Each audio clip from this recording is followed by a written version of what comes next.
धूप भरी सुबह, पक्षियों की चहचहाहट और खेतों में हल जोतते किसान। यह है हरियालीपुर गांव। गांव छोटा सा है, लेकिन लोगों के दिल बड़े हैं। इसी गांव में रहता था एक गरीब लेकिन दिलदार किसान, रामू। रामू की हालत बहुत खराब थी। उसके पास सिर्फ आधा एकड़ जमीन, एक पुराना बैल बदरी और टूटा फूटा घर था। रामू हमेशा हंसते हुए कहता, गरीबी तो मेहमान है, एक दिन चली जाएगी। लेकिन गांव वाले अक्सर उसका मजाक उड़ाते। अरे रामू, तेरे खेत में तो घास भी सोच समझ कर उगती होगी। रामू हंसकर जवाब देता। हाँ भाई, लेकिन ये घास भी मेरी दोस्त है। उस साल बारिश देर से आई, फसल सूखने लगी। बैलबद्री भी बूढ़ा हो गया था और खेत में हल नहीं खींच पा रहा था। रामू के पास बीज खरीदने तक के पैसे नहीं थे। बच्चों का पेट कैसे भरेगा? हमारे पास तो बस 2 बोरी गेहूं बचे हैं। रामू मुस्कुराते हुए कहा, सीता, घबराओ मत, कोई ना कोई रास्ता निकल आएगा। भगवान कभी भूखे को भूखा नहीं सुलाता। एक दिन रामू जंगल के रास्ते से गुजर रहा था। तभी उसने एक अजीब बूढ़े बाबा को देखा। बाबा ने लंबा चोगा पहन रखा था।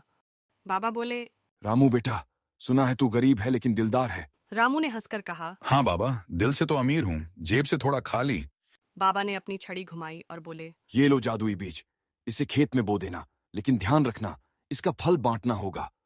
रामू ने बिना सोचे बीज ले लिया और घर चला आया। रामू ने खेत में जादुई बीज बो दिए।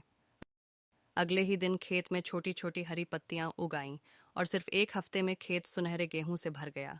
गांव वाले हैरान। ये कैसे हो गया? रामू ने कहा, मेहनत और भगवान की कृपा। रामू की पत्नी ने कहा, तुमने बाबा की बात निभाई।